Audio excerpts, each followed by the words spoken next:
नमस्कार, आप देख रहे हैं जनतंत्र टीवी और मैं हूं मिहिर। सारे एग्जिट पोल उलट गए, हरियाणा में खेल पलट गया।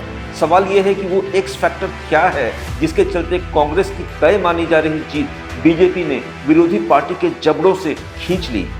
हाथ आखिर क्यों नहीं हालात बदल सका? एंटी इनकम्बेंसी का मुद्दा क्यों पीछे छूट गया? किसानों की नाराजगी की लहर सुनामी में क्यों नहीं बदली? भूपिंदर सिंह हुड्डा जैसे कांग्रेस के दिग्गज क्यों ढेर हो गए? जनतंत्र टीवी की इनसाइड स्टोरी में आज हरियाणा के नतीजों का सबसे सटीक विश्लेषण।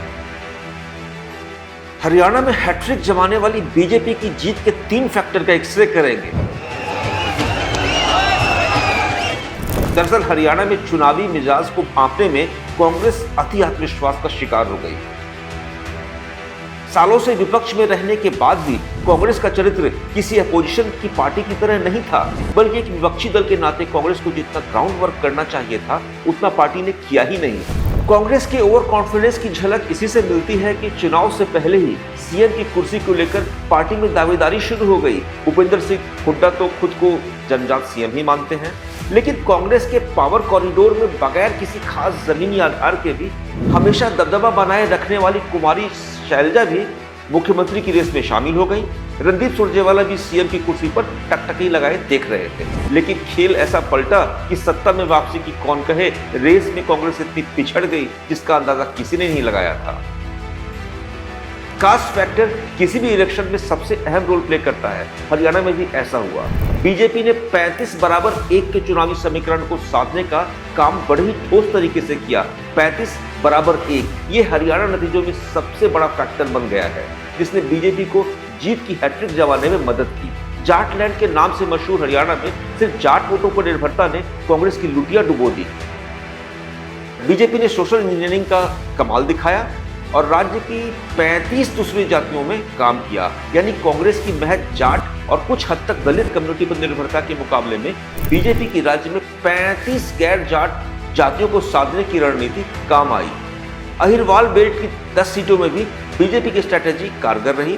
रेवाड़ी, बावल, कौसली, पटौदी, गुड़गांव, नांगल चौधरी, नारनौल और महेंद्रगढ़ में बीजेपी ने शुरुआती ट्रेंड में ही लीड ले ली। अहिरवाल बेल्ट में सिर्फ अटेली सीट ऐसी रही जहां बीएसपी लीड बनाए हुए थी।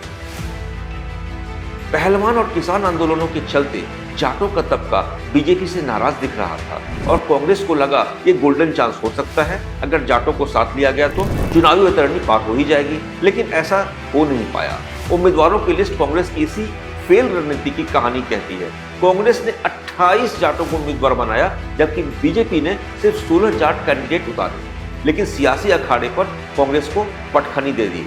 ऐसा नहीं है कि नॉन जाट पॉलिटिक्स का फॉर्मूला बीजेपी ने नया तलाश लिया, क्योंकि इससे पहले भी बीजेपी नॉन जाट वोटों के जुगाड़ से राज्य की सत्ता पर 2 बार काबिज हो चुकी है और अब तीसरी बार हरियाणा में कमल खिल गया है। एक और फैक्टर जो बीजेपी के पक्ष में तुरुप का इक्का साबित हुआ, वो डेरा सच्चा सौदा के चीफ राम रहीम का एन चुनाव से 20 दिन पहले जेल से बाहर आना है। यानी मैसेज ये गया कि बीजेपी सरकार गुरमीत राम रहीम का ख्याल रखती है। सिरसा में डेरा का हेडक्वार्टर है। करीब 30 सीटों पर राम रहीम का असर है और सब जानते हैं कि 30 सीटें हरियाणा जैसे राज्य में किसी भी नतीजों को उलटने की कुव्वत रखती हैं। खैर, बीजेपी ने चुनावी जीत की हैट्रिक के साथ ही हरियाणा में नया इतिहास रच दिया है। यह साबित कर दिया है कि एग्जिट पोल के नतीजों और असली नतीजों में जमीन आसमान का फर्क होता है। बीजेपी आज फिर आसमान पर है और कांग्रेस पूरी तरीके से जमींदोज हो चुकी है।